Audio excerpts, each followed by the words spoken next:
এই জন্মে তো এরকম গাড়ি কিনতে পারবো না। তো গাড়িটা কত সুন্দর দেখাচ্ছে দেখো। এটা খালি স্বপ্নই থেকে যাবে আমাদের, এতে কোনোদিন বসতেও হয়তো পারবো না। তো সেক্টর 5 থেকে আসছিলাম নিউ টাউনের দিকে, তো এই গাড়িটা দেখতে পেলাম, তো তোমাদেরকে দেখাচ্ছি। ভিডিওটা দেখো কত সুন্দর দেখাচ্ছে গাড়িটা। সব থেকে বড় ব্যাপার, এই রাস্তায় বড় বড় 5টা বাম্পার লাগানো আছে, ওইখানে বেঁধে যায় কি সেটাই ভয়। আমার পিছনের কাস্টমার বলছিল हाँ आगे ब्रेकर है ब्रेकर। हाँ हाँ दूसरे कैसे जाएगा पता नहीं क्या होगा। ठीक है देखता हूँ अभी मजा आएगा ना भिड़ो। हाँ ये बहुत हाइट है। नहीं वो बम्पर का बहुत हाइट है।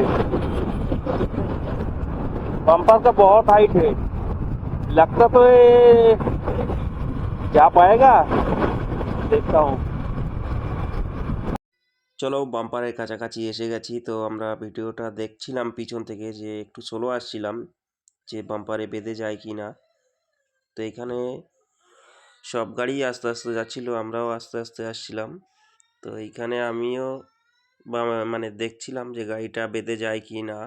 তো সত্যি সত্যি গাড়িটা বেঁধে গেছে, মানে বাম্পারে বাঁধিনি, কিন্তু বাম্পার থেকে তুলতেই অসুবিধা হচ্ছিল গাড়িটা। আমাদের বাইকটাও বেঁধে গেছিলো মাঝখানে।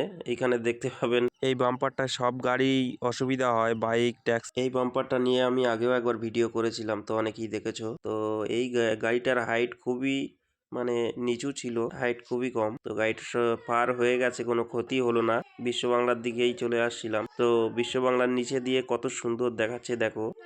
এরকম গাড়ি তো কি বলবো, দেখতে খুবই ভালো লাগে। তো কলকাতার ভিতরে এরকম গাড়ি প্রচুর প্রচুর ঘোরে, অনেক রকম ডিজাইনের গাড়ি আছে।